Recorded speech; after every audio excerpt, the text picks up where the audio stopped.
अस्सलाम वालेकुम। आज हम हाजिर हुए हैं section 14 of CRPC the code of criminal procedure, जिसका टॉपिक का नेम है appointment of special magistrate. Special magistrate कब अपॉइंट होते हैं और किन किन वजूहात के ऊपर या किन किन बेसिस के ऊपर उनको अपॉइंट किया जा सकता है इन स्पेशल मजिस्ट्रेट को। ठीक है। Not with standing anything content in this code any other law for the time being in force और any judgment of any court including superior court, the provincial government may appoint special magistrate with the powers of a magistrate of first class exclusively for the trial of offences relating to price control under any provincial law और federal law for time being in force. इसमें यह बताया गया है कि जो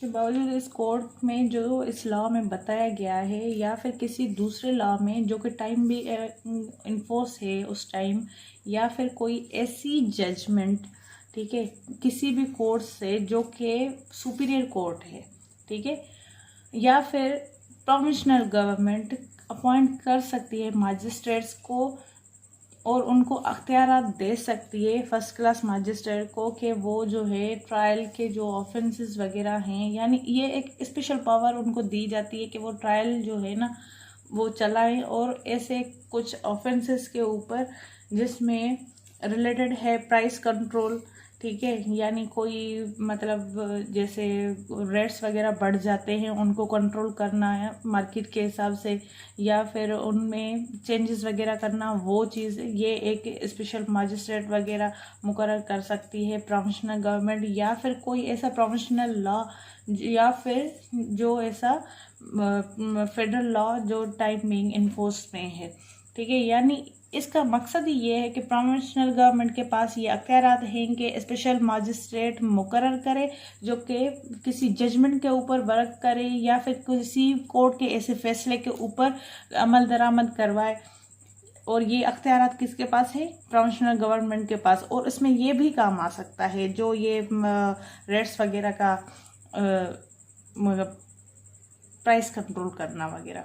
ठीक है, और इसका क्लास सबसेक्शन 2 कहता है the provincial government are any officer authorised by provincial government in the behalf of में from time to time define local areas, ठीक है, within which such magistrate may exercise all or any of the powers with which they may respectively be invested under any provincial law or federal law relating to the price control. ठीक है, या फिर government जो provincial government है किसी officer को authorise करे, या फिर जो प्रोविंशियल गवर्नमेंट है वो अपने बिहाफ पे वक्त के साथ, ठीक है, ये उनकी जो डेजिग्नेशन है लोकल एरिया है वो डिफाइन करे, या फिर उसमें एक और काम करे कि मजिस्ट्रेट जो है वो सारे पावर्स यूज़ कर सकता है, यानी जो उसको पावर्स दिए गए वो सारे एक्सरसाइज कर सकता है, या फिर कुछ पावर्स जो है वो यूज़ कर सकता है जो कि उस ओहदे के हिसाब से उसको दिए गए हैं, अख्तियारात दिए गए हैं। और ये किसके तहत होगा? प्रोविंशियल लॉ के तहत होगा या फिर फेडरल लॉ के तहत होगा कि प्राइस वगैरह कंट्रोल कैसे की जाती है। तो ये अख्तियारात भी प्रोविंशियल गवर्नमेंट के पास है कि वो अपना कोई भी ऑफिसर मुकर्रर करे और प्रोविंशियल गवर्नमेंट के बिहाफ पे वक्त के साथ उनकी एरिया वगैरह भी स्पेशल मजिस्ट्रेट को अलर्ट किए जाएं और उनको ये बताया जाए कि आप कौन से पावर यूज़ कर सकते हैं, चाहे वो सारे पावर यूज़ कर सकते हैं या फिर उनको पर्टिकुलर कोई चीज़ बताई जा सकती है कि आप ये चीज़ें कर सकते हैं और ये चीज़ें नहीं कर सकते। ठीक है, ये था section 14A appointment of special magistrate. Now section 15 benches of magistrate. ठीक है, बेंचेस ऑफ मजिस्ट्रेट ये बताता है सबसेक्शन 1 प्रोविंशियल गवर्नमेंट में डायरेक्ट 2 और more judicial magistrate place to sit together as a bench. ठीक है, कि प्रोविंशियल गवर्नमेंट जो है वो डायरेक्ट कर सकती है 2 या उससे ज़्यादा मजिस्ट्रेट को एक जगह बैठ के कोई एक बेंच बना कि एक जज हो या एक से ज़्यादा, मीन्स 2 या 2 से 3 होके मिलके, ठीक है, means group like work like a group, वो जो है कोई मतलब वर्क कर सकते हैं एक जगह बैठ के, किसी के फैसले के ऊपर वो वर्क कर सकते हैं। कौन? Judicial magistrate. और bye other administrative such bench powers conferred are conferable under this code on a magistrate first class, second class, or third class. Direct exercise power in cases such classes of cases only within the local limits as provincial government thinks fit। यानी इसका मकसद ये है कि 2 या 2 से ज़्यादा जज मिल के एक बेंच बना के, और उनको जो है ना वो कोई काम वगैरह अगर अलाट किया गया है, इन्वेस्ट किया गया है, कन्फर किया, ट्रांसफ़र की गई है पावर, या फिर ट्रांसफ़र हो सकती है किसके, इस कोड के अकॉर्डिंग के मजिस्ट्रेट जो है first class, third class, second class या थर्ड क्लास, वो डायरेक्ट एक्सरसाइज कर सकते हैं पावर अपने कुछ मखसूस केसेस में, मखसूस क्लासेस ऑफ केसेस में, या फिर किसी पर्टिकुलर लोकल लिमिट्स के अंदर, जैसा प्रोविंशियल गवर्नमेंट को ठीक समझ में आए, ठीक है, वो बेंचेस तैनात कर सकती है एक लोकल एरिया के लिए, किसी पर्टिकुलर केस के लिए, किसी क्लासेस ऑफ केस के लिए, ठीक है। ये भी प्रोविंशियल गवर्नमेंट के पास अख्तियारात हैं। Now subsection 2, power exercisable by bench in the absence of special direction.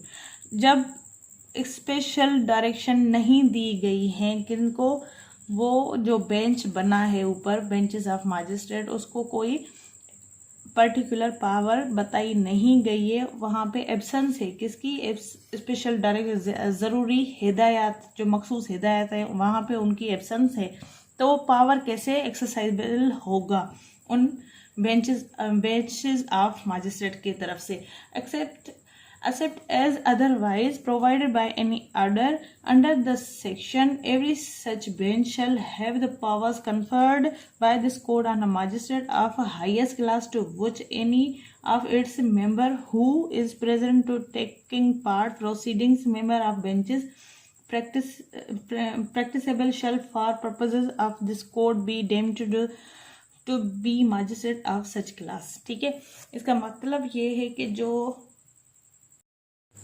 अब मैजिस्ट्रेट जो बेंचेस बनी हैं उनके पास एक गवर्नमेंट ने अख्तियारात दिए, ठीक है, ये एक बात क्लियर हो गई। अब कहीं पे एब्सेंस है उस पावर की, अख्तियारात नहीं है, तब क्या करेंगे? बावजूद उसके जो ऊपर अख्तियारात दिए गए हैं, अगर कहीं पे एब्सेंस है किसी अख्तियारात की जो इस कोड के अंदर यानी इस सेक्शन में डिफाइन नहीं है, तो उस जो मैजिस्ट्रेट जो बेंच बना है उसके पास वो अख्तियारात होंगे जो इस कोड में दिए गए हैं। किसको? जो मजिस्ट्रेट है हाईएस्ट क्लास, और हाईएस्ट क्लास मजिस्ट्रेट कौन है? मजिस्ट्रेट ऑफ फर्स्ट क्लास, ठीक है। उसके अख्तियारात वही समझे जाएंगे हाईएस्ट वाले के उसको दिए गए हैं। कहीं पे अगर एब्सेंस है स्पेशल डायरेक्शन की, तो फर्स्ट क्लास वाले मजिस्ट्रेट वाले अख्तियारात उस मजिस्ट्रेट वाली बेंच को हासिल हैं कि वो अपने यूज़ कर सकते हैं, या फिर कोई ऐसा मेंबर उनमें से वो जो उसमें पार्ट ले रहा है यानी पार्टिसिपेट कर रहा है, उस किसी कार्रवाई को मतलब अंजाम तक पहुंचाना चाह रहा है उन प्रोसीडिंग्स में, तो वो मेंबर ऑफ बेंच जो है वो प्रैक्टिसेबल है, जो कि इस पर्पज से बनाई गई है इस कोड के अंदर, वो मजिस्ट्रेट ऑफ दैट क्लास। कौन सा वाला? फर्स्ट क्लास मजिस्ट्रेट वाले अख्तियारात वो यूज़ कर सकते हैं। अगर कहीं पे स्पेशल डायरेक्शन की एब्सेंस है तो ये अख्तियारात उनके पास हैं बेंच ऑफ मजिस्ट्रेट के पास, कि वो फर्स्ट क्लास ऑफ मजिस्ट्रेट वाले अख्तियारात को यूज़ कर सकते हैं, ठीक है। तो ये था section 15। Section 16, power to frame rules for guidance of magistrate and benches. ठीक है। अब अख्तियारात कौन बनाएगा, कौन रूल्स देगा, किसकी हिदायत के लिए, किसकी रहमत के लिए? मजिस्ट्रेट। और जो बेंचेस हैं जो हमने पढ़ी थी 15 और 14 सेक्शन में, ठीक है, वहाँ पे जो उनको अख्तियारात दिए गए हैं उनके लिए रूल्स कौन बनाएगा, ठीक है। तो ये सेक्शन उसके बारे में बताता है। प्रोविंशनल गवर्नमेंट में फ्रॉम टाइम टू टाइम जो प्रोविंशनल गवर्नमेंट है वो वक्त के साथ मेक रूल्स, वो रूल्स बनाएगी consistent with this code for the guidance of all magistrate and magistrate benches in any district respecting the following subject, ठीक है। कि जो प्रोविंशनल गवर्नमेंट है वो वक्त के साथ यानी टाइम टू टाइम रूल्स बनाएगी जो कि इस कोड के अकॉर्डिंग होंगी, रहनुमाई होंगी किन के लिए? मजिस्ट्रेट और मजिस्ट्रेट बेंच के लिए, किसी भी ज़िले के लिए, जो कि नीचे बताई गई हैं। The classes of cases to be tried, यानी वो कौन से केस लड़ सकते हैं, वो कौन से केस जो है उनका ट्रायल चला सकते हैं, ठीक है, प्रोसीडिंग उनकी चला सकते हैं, ठीक है। ये मजिस्ट्रेट और बेंचेस के लिए रूल्स हैं। तो उनमें उनका क्लासेस ऑफ केसेस को डिफाइन किया जाएगा कि कौन सी नौयत के वो केसेस चला सकते हैं, ठीक है।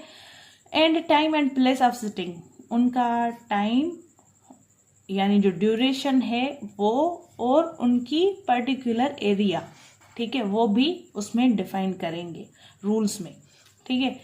सी है the constitution of the benches conduct the trial, और जो बेंचेस कॉन्स्टिट्यूशन हुई हैं, इस्टेब्लिश हुई हैं, वो कौन से ट्रायल कंडक्ट करेंगी, ठीक है, ये था। द डी है the mode of sitting differences of opinion which में arise between the magistrate in the session, अगर किसी मजिस्ट्रेट के बीच में कोई मीन्स डिफरेंस क्रिएट हुए हैं किसी ओपिनियन के रिलेटेड, यानी एक केस है उसके अंदर डिफरेंट ओपिनियंस जो है किसी भी जज के बेंचेस में वो अराइज हो सकते हैं, तो उनको सुपरमेसी किसको हासिल होगी? सुपरमेसी का मकसद ये है कि किसकी राय को ज़्यादा माना जाएगा और किसकी राय को कम, ठीक है, वो भी इसमें रूल्स में बताएगी प्रोविंशनल गवर्नमेंट, ठीक है।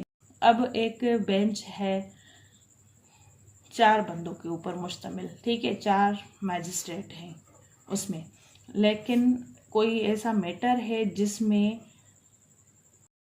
ये तो 3 एक साइड हैं, एक साइड है, उसका ओपिनियन डिफरेंस है, तो ये जो मेजॉरिटी है वही अपना फैसला वगैरह दे सकती हैं। ये उस सेशन के हिसाब से फिट समझा जाएगा कि जो मेजॉरिटी पास करेगी उसको ही समझा जाएगा।